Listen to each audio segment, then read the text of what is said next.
حضرت علی رضی اللہ عنہ نے کہا، جب میں تم سے حضرت صلی اللہ علیہ وسلم کی کوئی حدیث بیان کروں تو قسم اللہ کی اگر میں آسمان سے نیچے گر پڑوں یہ مجھ کو اس سے اچھا لگتا ہے کہ میں حضرت صلی اللہ علیہ وسلم پر جھوٹ باندھوں۔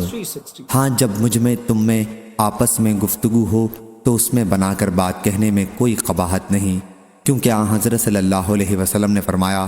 لڑائی تدبیر اور مکر کا نام ہے۔ دیکھو، میں نے حضرت صلی اللہ علیہ وسلم سے سنا ہے، آپ فرماتے تھے اخیر زمانہ قریب ہے جب ایسے لوگ مسلمانوں میں نکلیں گے جو نو عمر بے وقوف ہوں گے، ان کی عقل میں فطور ہوگا۔ ظاہر میں تو ساری خلق کے کلاموں میں جو بہتر ہے یعنی حدیث شریف وہ پڑھیں گے، مگر در حقیقت ایمان کا نور ان کے حلق تلے نہیں اترے گا۔ وہ دین سے اس طرح باہر ہو جائیں گے جیسے تیر شکار کے جانور سے پار نکل جاتا ہے، اس میں کچھ لگا نہیں رہتا۔ تم ان لوگوں کو جہاں پانا بے تعمل قتل کرنا، ان کو جہاں پاؤ قتل کرنے میں قیامت کے دن ثواب ملے گا۔ صحیح بخاری حدیث نمبر 6930۔ محمد بن ابراہیم تیمی نے خبر دی، انہوں نے ابو سلمہ بن عبد الرحمن اور عطا بن یسار سے، وہ دونوں حضرت ابو سعید خدری رضی اللہ عنہ کے پاس آئے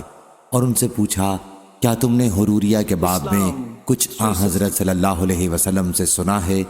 انہوں نے کہا، حروریہ دروریہ تو میں جانتا نہیں، مگر میں نے حضرت صلی اللہ علیہ وسلم سے یہ سنا ہے، آپ فرماتے تھے اس امت میں، اور یوں نہیں فرمایا، اس امت میں سے کچھ لوگ ایسے پیدا ہوں گے کہ تم اپنی نماز کو ان کی نماز کے سامنے حقیر جانو گے،